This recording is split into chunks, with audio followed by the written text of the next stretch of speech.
By now, we can officially turn the page on the game against the Commanders. We can start looking forward to the Week 5 matchup with the San Francisco 49ers. So I want to focus on Kyler specifically, though, in this segment. We're a quarter of the way through the season, basically. I mean, 17 games, but basically a quarter of the way through the season. He's healthy this year. He had the full training camp. He had the full offseason. It's easy, and I understand it, why people are freaking out after last week's game, but he also had a game earlier this season where he won NFL Player of the Week. So What have you seen from him through the first 4 weeks? I think the biggest thing right now is it has to be consistency from week to week, and being able to play at that high level and trust, your work and preparation and not second guess yourself. And I think you go from, obviously the Rams game to this past game, and we see a lot of that in there. And I think also there's probably some things schematically, they talk about, should they run the ball with him a little bit more? You can. I mean, I think there's opportunity and there's more meat on the bone than what they have done already.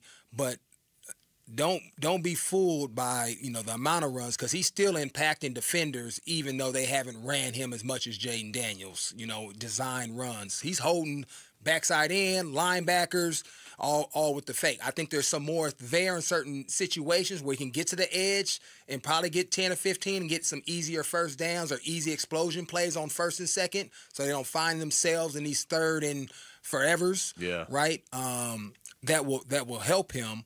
But I think the biggest thing that I saw was just the uncertainty of trusting what he's seeing.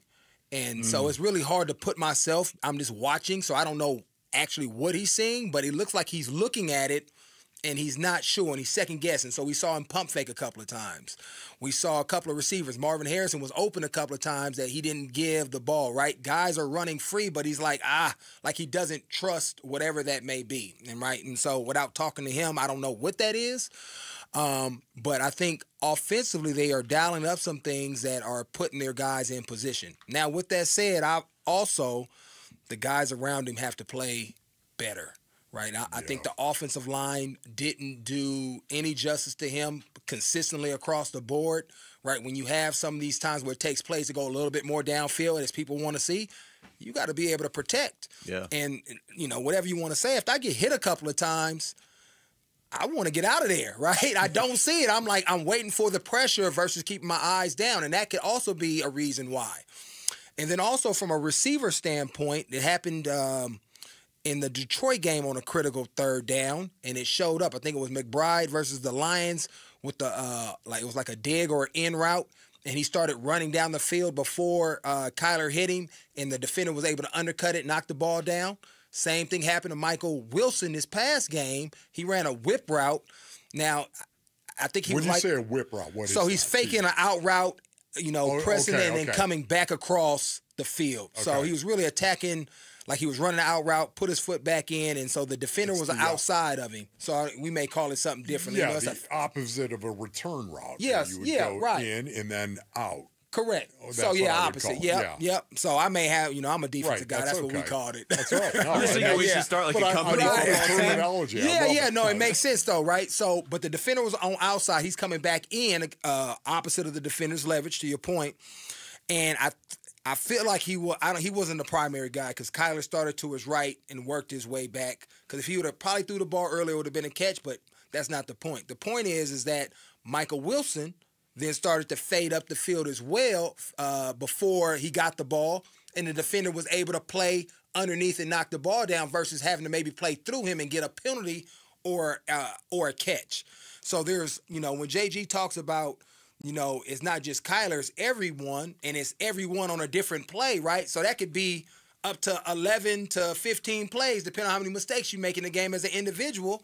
And those are losses. Yeah. You're going to end up losing games, losing those plays that matter as far as having an explosion play versus being able to continue a drive so you can continue to wear on that defense of the Commanders that wasn't that good, right? But when you have these mistakes and they're able to capitalize, you're unable to continue that exposure for them because then now they're off the field, offense is back on, that middle, here we go again, start setting in throughout the game because they had opportunities, they're just not executing at a high level.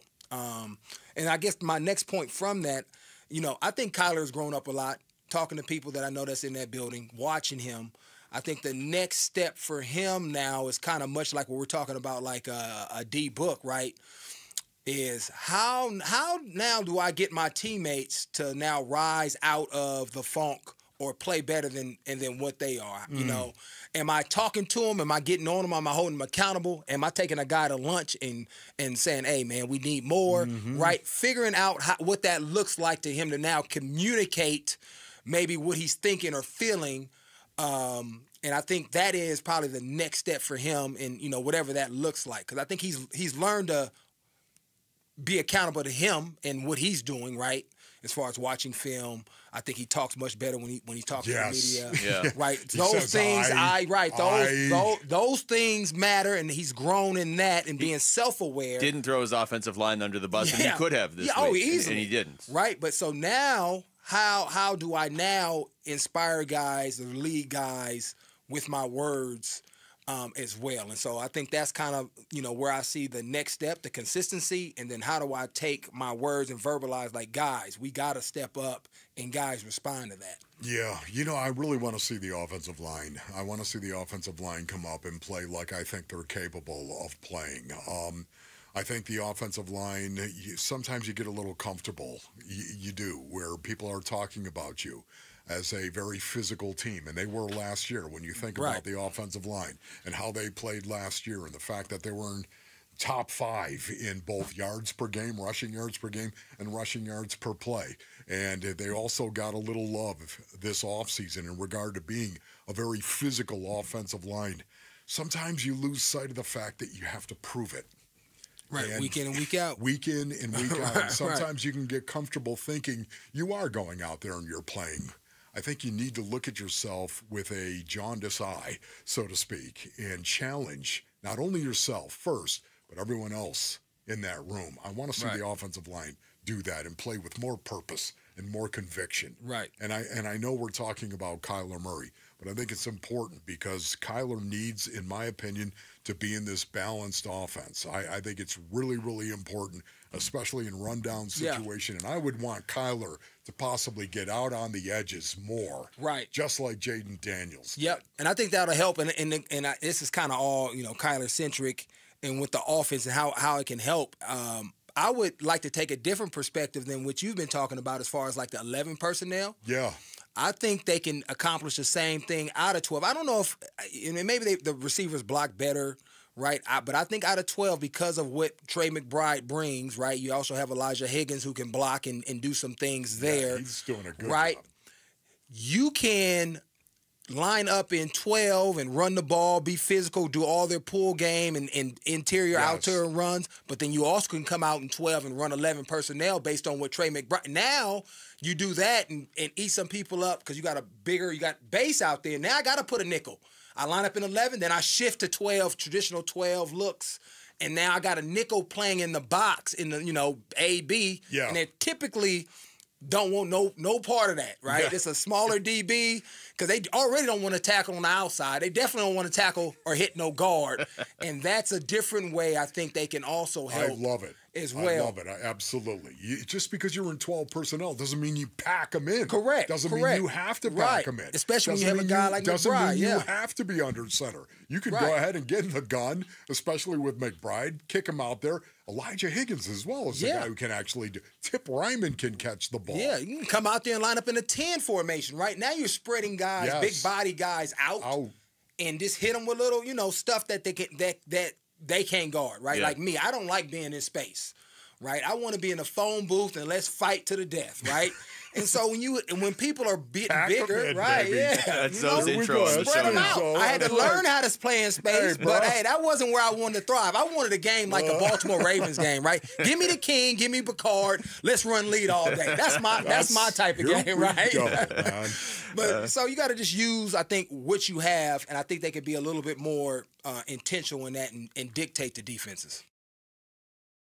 Thanks for watching Wolf and Luke. Tap to see more and click the button in the middle to subscribe to Arizona Sports.